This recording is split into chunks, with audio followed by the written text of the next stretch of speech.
হাই friends, ৰিলেশ্যনত থকাৰ এই 4টা কাৰণ জীৱন সুখী কৰিবলৈ সহায়ক হয়। বন্ধু বান্ধৱীসকল, জানো আহক ৰিলেশ্যনত থকাৰ কি এই 4টা কাৰণ। বন্ধু বান্ধৱীসকল, প্ৰথম কাৰণটো হৈছে আত্মবিকাশ। আনৰ অনুভূতিবিলাক আপুনি কোনো সম্বন্ধত অহাৰ পিছতহে বুজিবলৈ চেষ্টা কৰে। বন্ধু বান্ধৱীসকল, নিজৰ আত্মবিকাশৰ কাৰণে ৰিলেশ্যনত থকাৰ আৱশ্যক হয়। যেতিয়া আপুনি কোনো সম্বন্ধত থাকে তেতিয়া আপুনি নিজৰ সংগীৰ অনুভূতিবোৰ বিবেচনা কৰে। এইটোৰ পৰা আপোনাৰ মনৰ স্বাৰ্থপৰ বিচাৰবিলাক শেষ হৈ যায়। বন্ধু বান্ধৱীসকল, দ্বিতীয় কাৰণটো হৈছে মনোবলত বৃদ্ধি।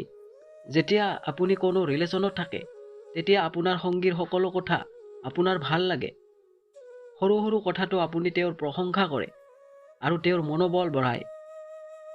এনেকুৱা তেওঁ আপোনাৰ লগত কৰে। ইয়াৰ পৰা যিকোনো কাম কৰিবলৈ আপোনাৰ ভিতৰত মনোবল বৃদ্ধি হয়। বন্ধু বান্ধৱীসকল, তৃতীয় কাৰণটো হৈছে মানসিক চাপৰ অভাৱ। বন্ধু বান্ধৱীসকল, যেতিয়া দুজন ব্যক্তি ৰিলেশ্যনত আহে তেতিয়া তেওঁলোকৰ মৰম ভাল পোৱাৰ পৰা সকলো প্ৰকাৰৰ মানসিক চাপ কম হৈ যায় আৰু জীৱনটো উপভোগ কৰে আৰু সুখী হয়। যদিও বিবাহিতা দাম্পত্যৰ তুলনাত অবিবাহিত ৰিলেশ্যনত এনেকুৱা সুখকৰ মুহূৰ্ত বেছি দেখিবলৈ পোৱা যায়। বন্ধু বান্ধৱীসকল, ভিডিঅ'টো আপোনালোকৰ সহায়ক হ'লে লাইক এটা কৰিব আৰু চেনেলটো ছাবস্ক্ৰাইব কৰি দিব।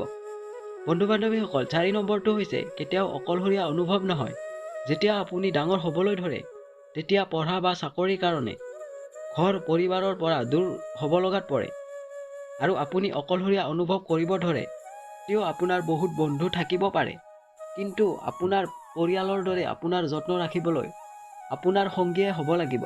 এটা সম্বন্ধত অহাৰ পিছত আপোনালোক দুয়োজনেই ইজনে আনজনৰ যত্ন লয়। আপোনাৰ থকা খোৱাৰ পৰা আৰম্ভ কৰি আপোনাৰ জীৱনৰ সকলো কঠিন সময়ত আপোনাৰ সংগীয়ে আপোনাৰ লগত থাকে।